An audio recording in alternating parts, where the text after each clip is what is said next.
विद्यार्थियों, ऑनलाइन कक्षा में आज आपका स्वागत है। आज तृतीय वर्ष के विद्यार्थियों के साथ में बातचीत करेंगे। तृतीय वर्ष का प्रथम प्रश्न पत्र, जिसमें सुमित्रा नंदन पंत हमारे कवि हैं और पंत जी का जो प्रकृति चित्रण है वो बहुत ही अद्भुत है। खास तौर से उनके काव्य संग्रह के अंतर्गत जो परिवर्तन कविता हमारे कोर्स के भीतर है उस पर आज चर्चा करेंगे। पंत की जो परिवर्तन कविता है उसका बहुत अधिक महत्व है। ये कविता पल्लव में संकलित है। कविता में भाव, विचार, रचना कौशल आदि सभी दृष्टियों से ये समृद्ध है। डॉक्टर नगेंद्र ने तो इस कविता को गैन भाव महाकाव्य कहा है। इसमें आप देखें कि सभी प्रकार के छंद और रसों का समावेश है।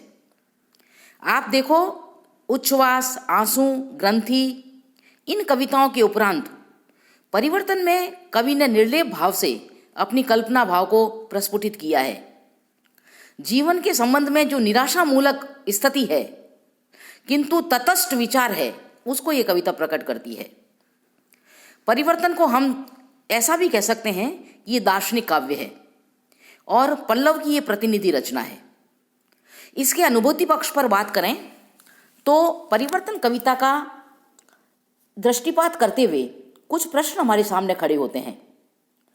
ये तो प्रकृति के उन्मुक्त यौवन का पान करने वाला जो कवि है वो सहसा जीवन की क्षणभंगुरता पर कैसे विचार करने लगा।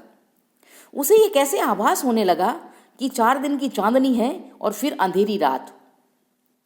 ये जीवन की क्षणभंगुरता जो है, अचिरता जो है, जगत की नश्वरता जो है, निस्सारता है, उसका ये ज्ञान कैसे हो गया कवि को।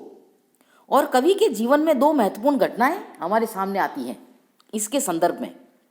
एक तो उनके पिता का देहावसान हो गया और दूसरा पंत जी सौंदर्य दृष्टा के स्थान पर मानव दृष्टा हो गए। प्रकृति की कोमल सुकुमारता और मधुरता का उपासक न होकर जीवन की कठोरता और निष्ठुरता, परिवर्तनशीलता और क्रूर व्यंग्यपूर्ण स्थिति जो है उससे वो रूबरू होने लग गए। उन्हें ये लगने लगा कि जो शरीर यौवन के रंगीन उभार के कारण अपूर्व सौंदर्य से पूर्ण जान पड़ता है, वही शरीर कुछ काल के उपरांत हड्डियों का कंकाल मात्र रह जाता है।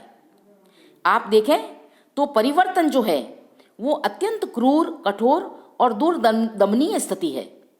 इसके द्वारा जीवन और जगत में नित्य नई नई स्थितियां उत्पन्न होती है। परिवर्तन के इस चक्र में पिसता हुआ जीवन सदैव आहें भरता रहता है। परिवर्तन को प्रज्ञा का सत्य स्वरूप बताया गया है।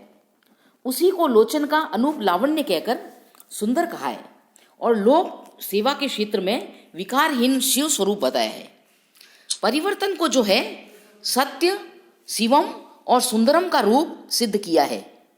परिवर्तन को कवि ने एक और अनेक के मध्य सदैव चक्र के समान चलने वाला मायावी की भांति विश्व रंगमंच पर अगणित नूतन दृश्य निरंतर दिखाते हुए अभिनय करने वाला एक नायक और नटवर जैसा बताया है।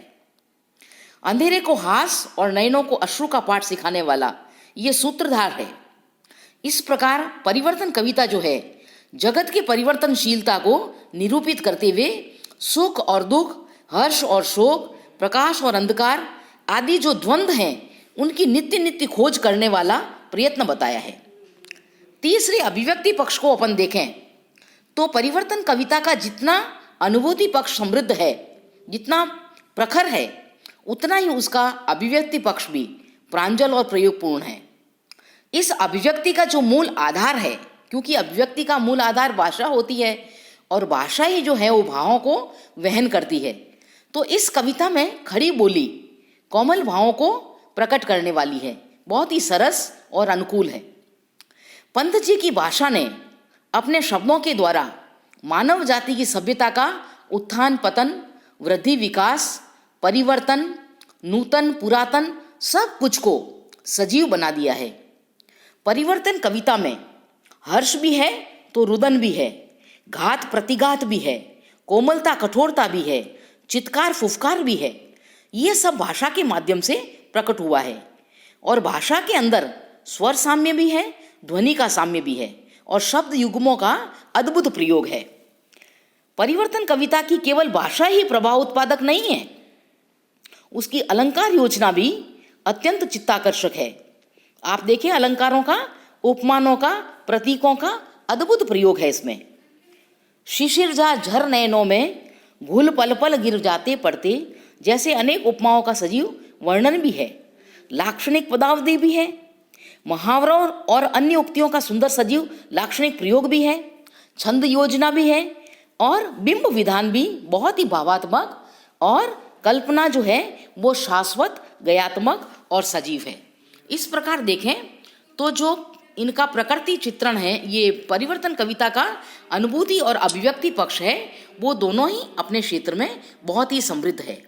तो विद्यार्थियों, आज आपने पंत जी की परिवर्तन कविता के दोनों पक्षों को समझने का, देखने का प्रयास किया। आज इतना ही करेंगे, अगली कक्षा में और आगे बात करेंगे। धन्यवाद।